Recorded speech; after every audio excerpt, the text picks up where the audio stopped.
जितने भी रिश्तेदार हैं, दोस्त हैं, सबको ये कहें कि रैना साहब को कामयाब करें, भारतीय जनता पार्टी को कामयाब करें। उनकी कामयाबी हम लोगों की कामयाबी है और जो काम है ये सब आपके सामने हैं। 70 साल से हमको यहाँ पुल नहीं मिला, अब दब्बड़ और बगनोटी का तालमेल हो रहा है। पुल का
भारतीय जनता पार्टी रविंदर रैना जी, अभी आपके महबूब रहनुमा रविंदर रैना जी आपके बीच पहुंच चुके हैं। भारतीय जनता पार्टी, भारतीय जनता पार्टी, रविंदर रैना साहब, रविंदर रैना जी, नरेंद्र। मैं सबसे पहले 2 नहरें लगाऊंगा और उस कितना ट्रांसफार्मर लगाए, तो कामों के लिहाज से आप हमारा उन जो काम इन्होंने किए हैं उनका सिला जनता ने देना है। तो मैं तमाम से रिक्वेस्ट करता हूं, जितने भी मेरे बुजुर्ग हम उम्र साथी, जो जोश आपके चेहरों में मैं देख रहा हूं, उस समय 25 तारीख को कमल का बटन दबाना है। आपने मोदी जी का वो कारवां जो चला था, आज बात कर रहे हैं। आप कोई कहता था मैं गरीब हूं, आज यहाँ बैठा हुआ कोई बंदा गरीब नहीं है जिसकी उम्र 18 से ऊपर है। आपके कार्ड, एक हेल्थ कार्ड मोदी जी ने आप सबके पॉकेट्स में डाला हुआ है जिसकी कीमत है 5 लाख रुपया। आज कोई भी बंदा जितनी मर्जी तनख्वाह लेता हो, अगर ना करे खुदा बीमार हो जाए कोई, 5 लाख रुपया जाकर मुफ्त नहीं निकाल सकता है। और जितनी सड़कें बनी हैं, हम गए थे कल भी उधर कैंपेनिंग के लिए बॉर्डर एरिया में, ऐसा लगता है चंडीगढ़ में आ गए हैं। पिछले 10 साल से जो फ्राडी पार्टियां, फारूक अब्दुल्ला क्या बोलता है कि हमारी सेना मिली हुई है, वो बंदा चीफ मिनिस्टर बनेगा जिसने हिंदुस्तान को तकसीम किया है। साथ में 40 ब्लैक कैट कमांडो, वो किस फौज से आते हैं? मैं उससे पूछना चाहता हूं कि देश को तोड़ने का और देश के लोगों को बांटने का ये काम उसका है। अपने परिवार के बच्चों को चीफ मिनिस्टर की गद्दी पर बिठाने के लिए ये लोग काम कर रहे हैं। भारत के प्रधानमंत्री मोदी जी ने कहा है कि भारत दुनिया की बीजेपी तंजीम सबसे बड़ी पॉलिटिकल तंजीम है, ये पूरा भारत मेरा परिवार है। अभी हम बैठे थे मंदिर में, मनसा माता के मंदिर में, यह मोदी जी का भारत है। वहां मेरे मुस्लिम भाई भी आके बैठे हुए थे मंदिर में। हम एक ऐसा भारत तामीर करना चाहते हैं जिसमें हिंदू, मुसलमान, सिख सब इकट्ठे चलें। मुसलमान को मंदिर में आने में कभी शर्म महसूस ना हो, हिंदू को उन जगहों में जाने में, मस्जिद में मत्था टेकने में शर्म महसूस ना हो। ये वो फ्राडी लोग हैं, फ्रेबी लोग हैं जिन्होंने हिंदुस्तान को तकसीम किया है। कहां गया वो शेख अब्दुल्ला जो मिठाई की टोकरी में से निकाला गया था, मुंह छुपाकर भाग रहा था पाकिस्तान में? आज वही कहता है पाकिस्तान से बात करो, कश्मीरियों से बात होगी, जो यहाँ के शहरी हैं उनसे बात होगी, पाकिस्तान से बात नहीं होगी। कल देखते थे आए दिन बम ब्लास्ट होते थे, तो हमारे सैनिक मरते थे हर रोज। आज देखो अमन है, कहां गया वो बम मारने वाला? खामोश हो गया, फना हो गया। मोदी जी की उस सियासत ने आज पाकिस्तान गिड़गिड़ाया है, मुझे हिंदुस्तान में शामिल कर लो। वो वक्त दूर नहीं है कि आज वो जो हमसे तकसीम हुआ था, जिगर का टोटा, बगैर मुफ्त में हमारे साथ वो आएंगे। ये मोदी जी की नीतियां हैं। अगर मोदी जी चाहते तो शद्दत खत्म करना पाकिस्तान 1 घंटे की मार भी नहीं है। हिंदुस्तान के सामने 1 घंटा पाकिस्तान नहीं टिक सकता है। ये आया है बात, ये सब लोग जानते हैं। लेकिन मैं तमाम भाइयों से कहूंगा, हिंदुस्तान को अगर आप मुंतजम और एक मजबूत कौम की शक्ल में देखना चाहते हो, ये सुनहरा मौका आपके हाथों में है। जो आपके सामने शख्स बैठा हुआ है, ये अभी एक जगह इलेक्शन नहीं लड़ रहे हैं, ये 90 कंस्टिट्यूएंसी में इलेक्शन लड़ रहे हैं। जितने मैंडेट दिए इन्होंने दिए, और पूरी कंस्टिट्यूएंसीज में इनके जो कैंडिडेट उतारे हैं उनकी भी खबर लेते हैं ये। तो जो शख्स चुनने जा रहे हो, ये एमएलए नहीं होगा, ये चीफ मिनिस्टर होगा, आपका आने वाला चीफ मिनिस्टर। मैं आपसे तक पूछना चाहता हूं, अपने जमीर से मंदिर मस्जिद जाओ, कोई उन्होंने काम किया है? कभी दिल की आवाज भी सुनो, आंखें बंद करके जो इबादत करते हैं कि आपका दिल क्या कह रहा है उसमें सुनना।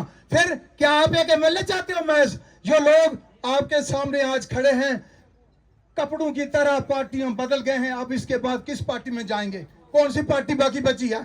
चिट्टा पार्टी, चिट्टा पार्टी। अगर अपने बच्चों को, मैं ये कहता हूं, अगर आपने अपने बच्चों को नौकरियां देनी है, आगे की तरह पढ़ाई लिखाई, आज हमारे बच्चे, मेरे गांव से मोदी जी ने जो गरीब बच्चों के लिए जो लायक बच्चे हैं, जिन कॉलेजों में 15-15 लाख देके एडमिशन मिलती है, ख्वाब में नहीं सोच सकते हो। आज हमारे गांव के बच्चे वहां गए।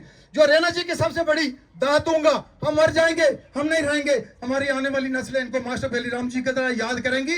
जो पहाड़ी स्टेटस दिया है इन्होंने, किसी को नहीं मंजूर। ये वही एनसीपीडीपी कह रहे थे कि आप एक खिचड़ी बनेगी, आपस में लड़ेंगे, वो ना हो सका। अब 106 बच्चा पहली बार मेडिकल एमबीबीएस में पहाड़ी दर्जा लेके उसमें उनकी सिलेक्शन हुई है। ये बड़ी सबसे इनकी कामयाबी है। जो सिपाही हमने भेजा था, तो जो हमारे गुजर भाइयों का कोटा था, उनसे किसी ने नहीं छेड़खानी की। सबका हक बराबर है, उनका हक उनको मुबारक। समय की किल्लत की वजह से कहने को बहुत है, मेरे और साथी भी थे यहाँ, माजरत चाहता हूँ। भारत माता की जनाब रविंदर रैना छा गया भाई, छा गया। करती हूँ अपनी आवाम के साथ, जिस प्रोग्राम के लिए इन्होंने जहाँ कदम रखे हैं, इसके लिए मैं इनकी आभारी हूँ।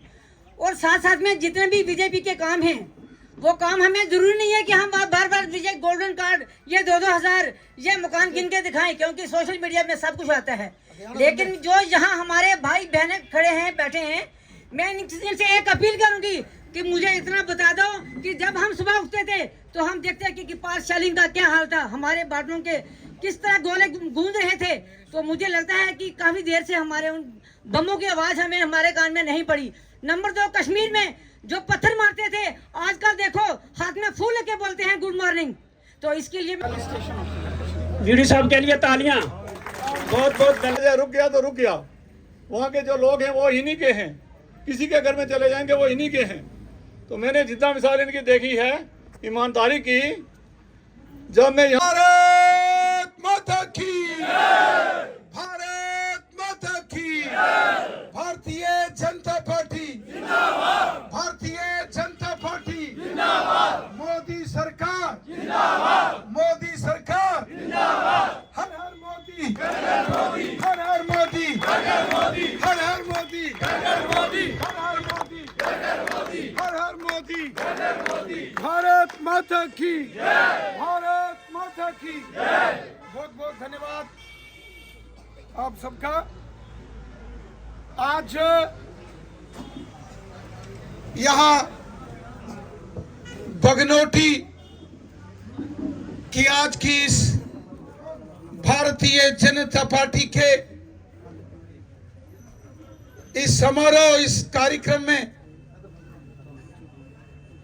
बड़ी संख्या में आए हुए हमारे साथी, सहयोगी, दोस्त, माताएं, बहनें, मैं हाथ जोड़कर आप सबको नमस्कार करता हूं, से आप सबका शुक्रिया अदा करता हूं। जो मान सम्मान, जो प्यार, इज्जत, सपोर्ट आपने भारतीय जनता पार्टी को दी है, मैं इसके लिए आपका शुक्रगुजार हूं, आपका धन्यवाद करता हूं। जब 2014 में आप सबके सहयोग से, आपके आशीर्वाद से हम यहां के एमएलए बने, हमने कोशिश की कि अपनी पूरी कॉन्स्टिट्यूंसी के हर एरिया में अच्छी डेवलपमेंट हो। डेवलपमेंट करना हमारा मिशन था। सबका साथ, सबका विकास, सबका विश्वास। और साथियों, हमारी खुशनसीबी यह है कि दिल्ली के अंदर जो सरकार है, मरकज की हुकूमत, केंद्र सरकार वो भारतीय जनता पार्टी की है, मोदी साहब की। जम्मू कश्मीर के अंदर मोदी साहब की इस हुकूमत के दौरान जो काम हुए, बेमिसाल काम पिछले 10 सालों के अंदर हुए, दिल खोलकर देश का खजाना मोदी साहब ने यहां डेवलपमेंट के कामों के लिए दिया। आज आप देखो, जम्मू से होता हुआ नेशनल हाईवे रजौरी पुंछ की ओर जा रहा है।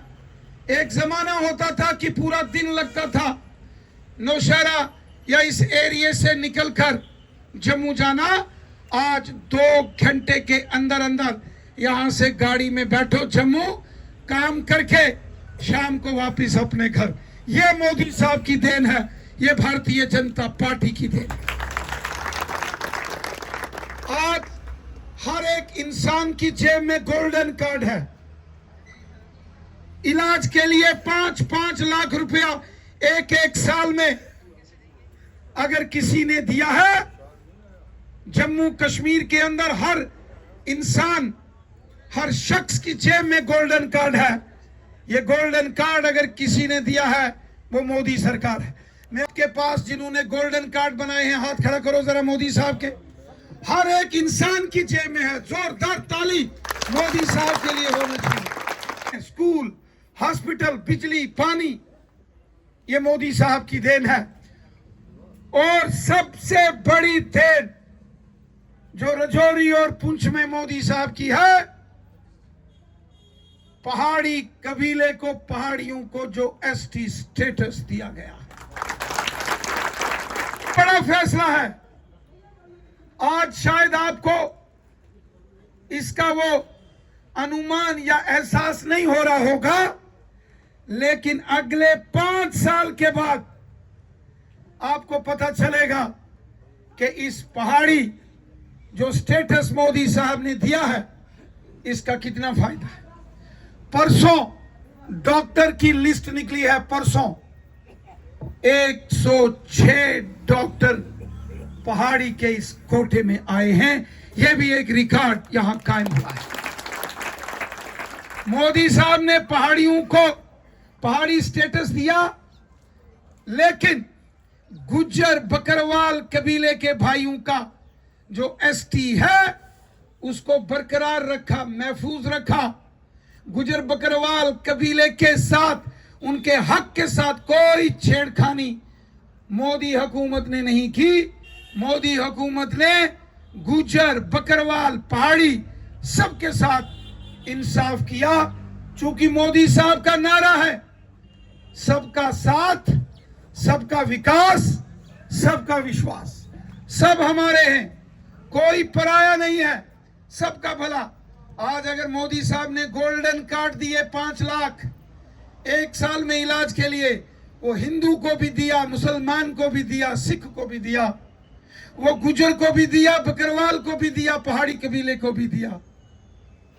आज मोदी साहब ने जब कहा कि गरीबों को राशन दो, तो गरीब हिंदू, गरीब मुसलमान, गरीब सिख, सबको ये फ्री राशन दिया जा रहा है। किसानों को साल का 6-6 हजार ये मोदी साहब दे रहे हैं। पहले वो कहते थे मैं इलेक्शन नहीं लड़ूंगा, यही कहते थे। और वो ये कहते थे कि इलेक्शन क्यों नहीं लड़ूंगा। किसी मीडिया ने पूछा कि उमर अब्दुल्ला साहब आप क्यों इलेक्शन नहीं लड़ना चाहते। उमर अब्दुल्ला साहब का बयान था कि जब मैं अपनी मर्जी का चपरासी भी अपने दफ्तर में नहीं पोस्टिंग कर सकता, तो मैं इलेक्शन लड़कर जीत भी जाऊंगा तो क्या कर लूंगा, क्योंकि सारी पावर, ताकत इस वक्त एलजी के पास है, गवर्नर साहब के पास है। उमर अब्दुल्ला साहब का बयान था कि वो अपने दफ्तर में चपरासी भी पोस्टिंग नहीं कर सकते। और मैं एक बात बोलूं, ये उमर अब्दुल्ला साहब ने बिल्कुल ठीक बोला है, ये बिल्कुल ठीक बोला है। अगर वो गलती से जीत भी जाए, अपनी मर्जी से वो अपने दफ्तर में वहां चपरासी भी ट्रांसफर नहीं कर सकते। तो मैं आपसे सवाल पूछता हूं, कल जो बाकी वाले सरकारी मुलाजिम हमारे भाई बहन हैं, जो हमारे भाई बहन हैं, उनका काम कौन करेगा? जो सरकारी मुलाजिम है, जो टीचर हैं, मास्टर हैं, डॉक्टर हैं, हेडमास्टर हैं, लेक्चरर हैं, प्रोफेसर हैं, प्रिंसिपल हैं, या पुलिस डिपार्टमेंट में काम करते हैं, या अलग अलग पैरामिलिट्री फोर्सेस में काम करते हैं, अगर किसी को कोई डिपार्टमेंट में काम पड़ता है, किसी की प्रमोशन का मसला है, या किसी की कोई गलत ट्रांसफर हो जाएगी, तो उनके मसले कौन हल करेंगे? उमर अब्दुल्ला साहब ने तो खुद कहा है वो तो चपरासी नहीं ट्रांसफर कर सकते, तो मास्टर, डॉक्टर, प्रोफेसर क्या कर सकते हैं? क्या नहीं कर सकते। तो इस सिस्टम में काम कर रहे हमारे भाई बहन सरकारी मुलाजिम हो,